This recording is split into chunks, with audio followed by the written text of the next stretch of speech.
गुरु सन कपट मित्र संग चोरी, कै हुए निर्धन कै हुए कोड़ी। प्रभु प्रेमियों, ये तो इस कथा का सिर्फ पहला पहलू है, लेकिन इस कथा का सार तो कुछ और ही है। मेरे प्रभु प्रेमियों, पता है सुदामा जी ने चने क्यों खाए थे? सुदामा जी तो बहुत विद्वान थे। वह जानते थे कि यह जो चने आज माता ने दिए हैं यह शापित चने हैं। इन चनों को जो भी खाएगा वो दरिद्र हो जाएगा। लेकिन सुदामा ने सोचा कि मेरा मित्र आगे जाके राजा बनेगा और इसने इस चने को खा लिया तो वो दरिद्र हो जाएगा। इसलिए आज सुदामा ने वह दरिद्रता खुद बहन कर ली और अपने मित्र को राजा बना दिया। कहते हैं ना, जो न मित्र दुख होई दुखारी, तिनाहि बिलोकत पातक भारी। जो अपने मित्र को देख करके दुखी नहीं होता है उसका तो दर्शन करने से भी पाप लगता है।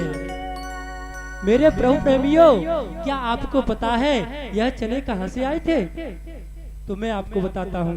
हर कथाकार यह तो बता देता है कि सुदामा को कथा सुनने चने खाने के बाद दरिद्रता मिली, लेकिन ये कोई नहीं बताता कि वो चने कहां से आई थी।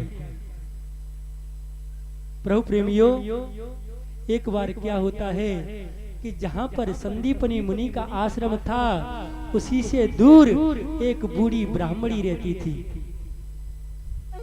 और उस ब्राह्मणी के कोई संतान नहीं थी, ना ही उसका पति था। वह ब्राह्मणी सुलोचन वृत्ति से अपना जीवन निर्वाह करती थी। सुलोचन वृत्ति जानते हो ना? अब तो खत्म ही हो गया। पहले जब हम खेती करते थे तो खेती में जो नीचे नाज पड़ा रह जाता था, जिसे हमारी भाषा में सिला कहते हैं, उसी खेतों में पड़े हुए अनाज को मैया बीन के लाती और अपनी झोपड़ी में रख के पूरी साल भर खाती थी। लेकिन एक दिन क्या हुआ मेरे प्रभु प्रेमियों, वह मैया सो रही थी और तभी चोर आते हैं और मैया ने अपनी झोपड़ी में चने बांध करके और कपड़े में बांध के ऊपर लटका दिए। जब उस झोपड़ी में वह चोर आते हैं तो सोचते हैं कि इस पोटली में माल होगा और उसको लेकर के चले जाते हैं। लेकिन जब उन चोरों ने उस पोटली को रास्ते में खोल करके देखा तो उसमें चने थे और जैसे चने को देखा उन्होंने गांठ मार दी और फेंक दिया। लेकिन जिस जगह पे उन चनों को फेंका वह गुरुकुल था संदीपनी मुनि का। तो जब प्रातः काल उस बुढ़िया ब्राह्मणी की आंख खुली और उसने देखा कि मेरे उन चनों को कौन ले गया, तो उसने सोचा, हे प्रभु, मेरे जीवन का तो यही सहारा था और आज मैं शाप देती हूँ कि जो भी उन चनों को खाएगा वो दरिद्र हो जाएगा। तो प्रभु प्रेमियों, वो शापित चने थे और सुदामा जी सब कुछ जानने वाले थे। तो सुदामा जी ने सोचा कि अगर ये चने आज मेरे कन्हैया ने खा लिए तो जो राजा बनने वाला है ना वो दरिद्र बन जाएगा। इसलिए वो सारे चने आज कन्हैया की जगह सुदामा जी ने खा लिए और अपने मित्र का दुख अपने ऊपर ले लिया और उन्होंने सोच लिया कि जिसका मित्र कन्हैया हो वो जीवन में दुखी नहीं रह सकता। जिस बात को स्वयं गुरुजी नहीं जानते थे उस बात को वह गरीब सुदामा जानता था। जब सुदामा से कहा, सुदामा, तूने अपने मित्र के साथ में धोखा किया है, कपट किया है, बोले तू कोढ़ी होना चाहता है या दरिद्र होना चाहता है।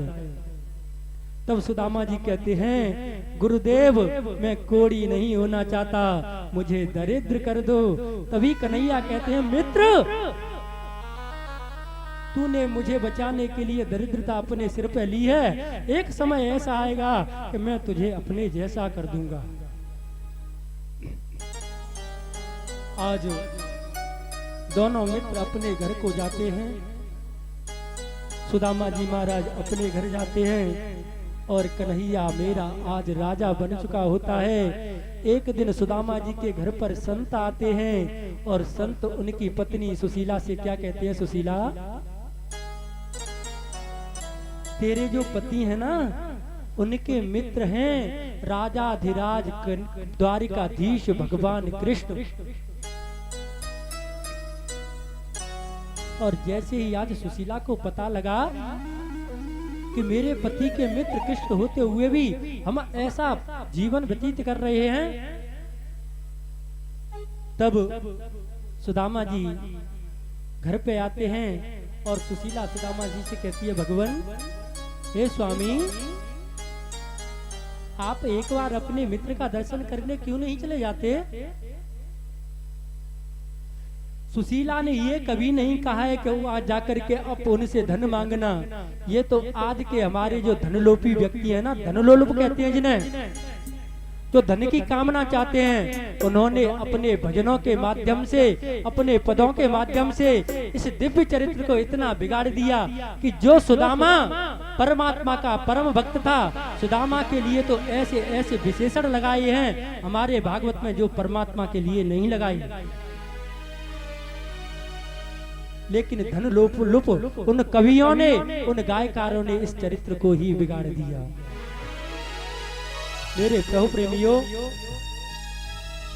कृष्णासीत सखा कश्चिद ब्राह्मणो ब्रह्मवेत्तमः विरक्त इंद्रियार्थेषु प्रसन्नात्मा जितेन्द्रियः। आज हमारी भागवत सुदामा के लिए कहती है, कृष्णास्यासीत सखा कश्चिद, भगवान कृष्ण के एक सखा हैं। कैसे सखा हैं? ब्राह्मणो ब्रह्मवित्तमः, जो ब्राह्मणों में श्रेष्ठ और ब्रह्म को जानने वाला है। और विरक्त इंद्रियार्थेषु प्रशांतात्मा जितेंद्रिय, जो अपनी इंद्रियों से विरक्त हो चुका है, जिसने अपनी इंद्रियों पे विजय पा ली है, जिसने अपने इंद्रियों पे काबू कर लिया है और हमेशा उस परमात्मा का भजन करता रहता है। मेरे प्रभु प्रेमियों, नरोत्तम दास जी ने एक टीका लिखी थी, उसमें कहा था कि औरन को धन चाहिए बाबरी, ब्राह्मण का धन केवल भिक्षा। लेकिन प्रभु प्रेमियों, मैं कहता हूँ कि जो ब्राह्मण भिक्षा करेगा वह कभी सुखी नहीं रह सकता। क्योंकि ब्राह्मण का धन कभी भिक्षा अच्छा ही नहीं। ब्राह्मण के तो केवल 6 कर्म हैं, विद्या देना, विद्या लेना, दान करना, दान कराना, यज्ञ करना और यज्ञ कराना। इस 6 के अलावा ब्राह्मण का कोई 7वां कर्म नहीं होता है।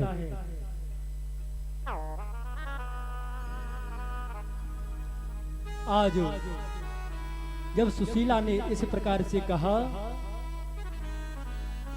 और इनके 5 छोटे छोटे बच्चे हैं, सुदामा जी अपने घर पर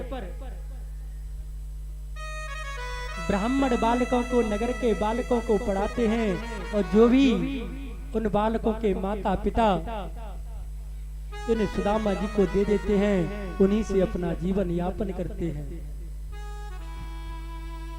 मेरे प्रभु प्रेमियों, आज 3 दिन हो गए सुदामा जी के घर अन्न का दाना नहीं है, भोजन नहीं है। तभी सुदामा जी कहती हैं, देवी कुछ ले आओ ना, परमात्मा का भोग लगाना है। तभी सुशीला कहती हैं, भगवान आज तो हमारे घर पे जल के अलावा कुछ भी नहीं है। तब सुदामा जी कहते हैं, देवी वही जल ले आओ, उसी से अपना ठाकुर का भोग लगा देंगे। तभी सुशीला जी कहती हैं, प्रभु हम लोग कब तक ऐसे ही रहते रहेंगे, तुम ऐसा करो ना कि आप जाकर के कन्हैया का दर्शन कराओ। तो सुदामा जी कहते हैं, देवी अगर तेरे मन में धन की इच्छा हो तो मैं कभी नहीं जाऊंगा। अगर तेरे मन में इच्छा ये है कि मैं दर्शन कर लूं तो दर्शन करने अवश्य जाऊंगा। लेकिन तभी सुदामा जी बोले, देवी जब अपने मित्र के यहाँ, गुरु के यहाँ क्या कहीं जाते हैं तो खाली हाथ नहीं जाते हैं, और हमारे पास तो कुछ ले जाने के लिए है ही नहीं। तब सुशीला जी जाती हैं और 4 घर से 4 मुट्ठी चावल लेके आती हैं। क्यों? क्या सुदामा जी की पत्नी को एक घर से चावल नहीं मिलते? क्योंकि सुशीला जी जानती हैं मेरे पति कभी कन्हैया से नहीं कहेंगे कि हमारे घर की स्थिति कैसी है। लेकिन जब वो 4 घरों के चावल देखेंगे, कोई टूटा चावल, कोई सफेद चावल, कोई सफेद चावल, कोई पीला चावल, कोई लंबा चावल, तो अपने आप समझ जाएंगे मेरे सुदामा के घर पे एक मुट्ठी चावल तक नहीं है। आज सुशीला अपने घर पे चावलों को लेकर के आती है। याचित्वा चतुरो मुष्टिन विप्रान पृथक तंडुलान चैलखंडेन तान बद्ध्वा भ्रंते प्रादादुदायना। आज 4 घर से जो पृथक तंडुल यानी कि चावल लेकर के आई हैं, उसको आज चैलखंड, चैलखंड कहते हैं फटे हुए कपड़े को। उस फटे हुए कपड़े की 4 तह की, उनमें चावल बांध के सुदामा जी को दे दिए। आज सुदामा जी अपने मित्र कृष्ण से मिलने के लिए जा रहे हैं। किस प्रकार से?